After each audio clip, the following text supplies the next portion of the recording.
యేసుక్రీస్తు ప్రభువారు శిలువలో పలికిన 6వ మాట సమాప్తమైనది. యోహాను సువార్త 19:30 యేసు ఆ చిరక పుచ్చుకొని సమాప్తమైనదని చెప్పి తల వంచి ఆత్మను అప్పగించెను.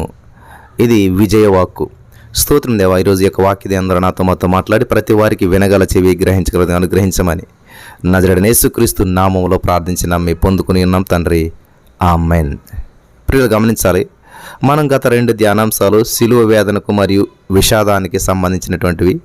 ఇప్పుడు మనం సిలువ విజయం వైపు మన దృష్టిని మళ్ళిందాం. నా దేవా నన్నెందుకు చెయ్యి విడిచిది అనేటువంటి మాటల్లో రక్షకుని ఒంటరితనంలో నుంచి దూసుకుని వచ్చిన కేకను మనం విన్నాం. నేను దప్పికొనిచున్నాను అన్న మాటల్లో రోదన కేకను మనం ఆలకించాం.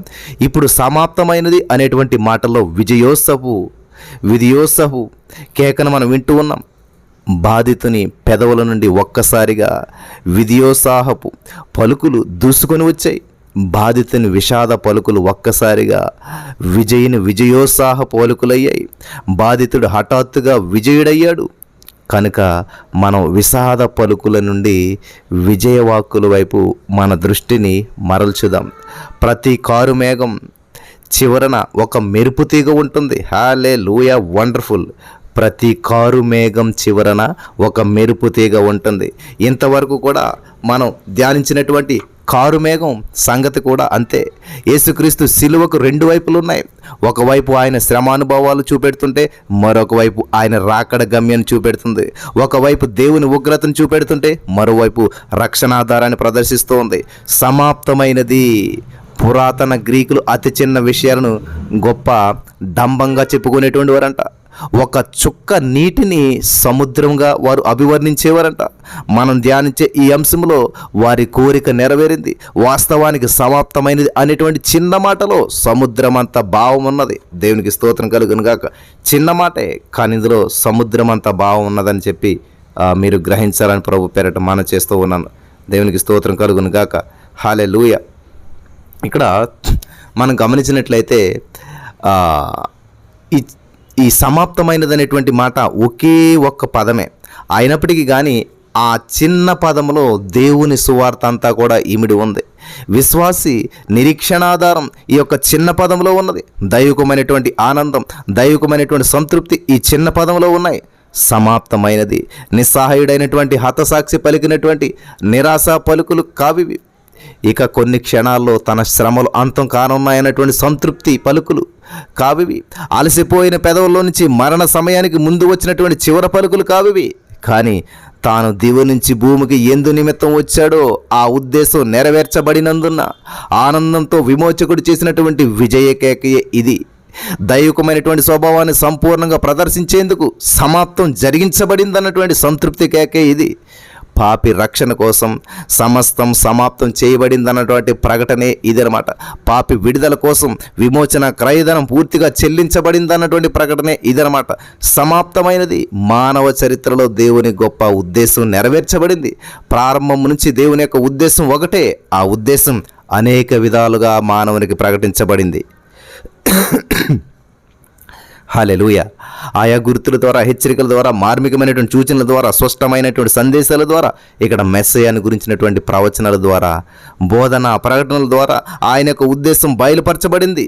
యేసుక్రీస్తు ప్రభువు సృజించినటువంటి తన ప్రజలు తన కుమారుని పోలి తన కుమారుని ఆ పోలికలోనికి మార్చబడటం ద్వారా తన కుమారుడు గణపరచబడటయు, తన కృప బయలుపరచబడటయు దేవుని ఉద్దేశమైనది. ఇది కార్యరూపం దాల్చేందుకు సిలువ వద్ద బలమైన పునాది వేయబడింది. హల్లెలూయా. దేవునికి స్తోత్రం కలుగును గాక. ఇది చాలా అద్భుతమైనటువంటి విషయం నా ప్రియమైనటువంటి సహోదర స్నేహితులారా. సమాప్తమైనది. ఏమి సమాప్తమైంది? అనేకులు దీనిని మెస్సయాను గురించినటువంటి ప్రవచనాలు సమాప్తమైనవి అన్నటువంటి ఒకే ఒక అంశానికి అన్వయించినప్పటికీ ప్రవచనాలన్నీ సమాప్తమైపోయినాయి అనుకుంటారు. కానీ సమాప్తమైనవి అనేకములున్నాయి. వాస్తవానికి ఈ దశలో మెస్సయాను గురించిన ప్రవచనాలు పూర్తిగా నెరవేర్చబడలేదు. ఎందుకంటే ఆయన ఏమంటున్నాడు? తండ్రికి తన ఆత్మని ఇంకా అప్పగించవలసి ఉంది. కీర్తనలు 31:5. ఇంకా ఆయన ఈటితో పొడవబడుట ఇంకా మిగిలి ఉంది. జకర్యా గ్రంథం 12:10. అలాగే ఆయన ఎముకలు విరవబడకుండా కాపాడబడవలసి ఉంది. 34 కీర్తన 20. అలాగే ధనవంతుని సమాధిలో ఆయన దేహం ఉంచబడవలసి ఉంది, యెషయా 53:9. ఇవి ఇంకా సమాప్తం కాలేదు, ఇవి ఇంకా నెరవేర్చబడలేదు. కానీ చాలామంది ప్రవచనాలు సమాప్తములు అయిపోయినాయి అంటున్నాడు యేసుప్రభువు అంటాడు. నో, అది కాదు ప్రియులారా. దేవుడు తనకు అప్పగించబడినటువంటి పని, ఆయన చేయవలసిన పని విజయంగా నేను ముగిస్తూ ఉన్నాను అని చెప్పి ఇక్కడ దేవాది దేవుడు సెలవిస్తున్న మాట అన్నమాట. సమాప్తమైనదంటే ఏమి సమాప్తమైనది? బలియాగపు కార్యక్రమం సమాప్తమైనదని మనం అంటాం. అది జరిగింది వాస్తవమే, అయినప్పటికీ ప్రాయశ్చిత్తమునకు అవసరమైన మరణము ఇంకా సంభవించలేదు. అయితే గతంలో ఆయన అనేక పర్యాయాలు జరగనయ్యున్నటువంటి విషయాలను ముందుగానే ఊహించి పలికినట్లుగా యోహాను సువార్త 12:23, 31, యోహాను సువార్త 13, 31, యోహాను సువార్త 16, 5, యోహాను సువార్త 17, 4. ఇవి చూడండి ప్రియులారా, ఈ యొక్క వచనాలు ఒకసారి మీరు మరలా చూసుకోండి. ఇక్కడ కూడా మనం తన కార్య సమాప్తిని గురించి ఊహాజనితంగా ముందుగానే మాట్లాడాడు. అంతేకాకుండా 3 గంటల గాఢాంధకార సమయంలో మనం గమనించినట్లయితే 3 గంటల ఆ యొక్క గాఢాంధకారమైనటువంటి సమయంలో 3 గంటల గాఢాంధకారం ఈ పాటికే ముగిసిపోయిందని చెప్పి, భయంకరమైనటువంటి ఉగ్రతా పాత్ర ఈ పాటికే ఖాళీ చేయబడిందని చెప్పి, అమూల్యమైనటువంటి ఆయన రక్తం ఈ పాటికే సిందించబడిందని చెప్పి, తనపై కుమ్మరించబడినటువంటి దేవుని ఆ తీవ్రమైనటువంటి ఉగ్రతను ఈ పాటికి ఆయన సహించాడని మనం జ్ఞాపకం చేసుకోవాలి. ప్రాయశ్చిత్త కార్యానికి మరి ఇక్కడ మీరు గమనించినట్లయితే అవసరమైన ఈ ప్రాథమిక అంశాలు ఈ పాటికి పూర్తయ్యాయి. కాబట్టి ఒక్క మరణం తప్ప రక్షకుని బలియాగపు కార్యం పూర్తయింది. అది కూడా దీని తర్వాత వెంటనే సంభవించింది. అయితే ఈ బలియాగపు కార్యం అనేక అంశాలకు అంతం పలికింది. ఇప్పుడు మనం మన దృష్టిని వాటిపై కేంద్రీకరించాలన్న ప్రియమైనటువంటి వారా, కేంద్రీకరిందామా? మరి సమాప్తమైనది. ఆయన మరణానికి ముందు మీరు ఇక్కడ గమనించినట్లయితే ప్రియులారా, ఆయన మరణానికి ముందు జరగవలసినటువంటి ప్రవచనాలన్నీ కూడా నెరవేర్చబడటాన్ని ఇక్కడ మనం చూస్తూ ఉన్నాం. దేవునికి స్తోత్రం కలుగును గాక. హల్లెలూయా. ఇక్కడ మన యొక్క ధ్యానాంశం ఏంటంటే, మనం సంగ్రహించబడినటువంటి ఆ వచనం యొక్క పూర్తి మాట ఇదంతా కూడా యేసు ఆ చిరక పుచ్చుకొని సమాప్తమైనదని చెప్పి ఏం చేస్తున్నాడు? ఆయన తల వంచి, గమనించాలి, ఆత్మను అప్పగించెను. ఇది కొంచెం మనం డీప్గా ధ్యానించినట్లయితే యోహాను సువార్త 19:30 ఉన్నటువంటి విషయాన్ని మనం జాగ్రత్తగా పరిశీలన చేసినట్లయితే ప్రియమైనటువంటి సహోదరి స్నేహితులరా, ఇక్కడ ఒక అద్భుతమైనటువంటి విషయాన్ని మనం గమనించగలుగుతాం. దేవుడు చెప్తున్నటువంటి మాటలో చాలా అర్థం ఉన్నది. ఏమని అంటున్నాడు ఆయన? ఇక్కడ మనం గమనించినట్లయితేని ఇది చాలా అద్భుతమైనటువంటి విషయం. ఇక్కడ దేవునికి మహిమ కలుగును గాక. ఒకసారి మళ్ళీ చూసినట్లయితే ఆత్మను అప్పగించిన అంటున్నాడు యోహాను 19:30. రక్షకుని శ్రమానుభవాలు కొన్ని శతాబ్దాలకు ముందే ప్రవక్తల చేత ప్రవచించబడ్డాయి. అద్భుతమైన విధంగా ఒకదాని వెనకాల ఒకటి ఇవన్నీ కూడా నెరవేర్చబడ్డాయి.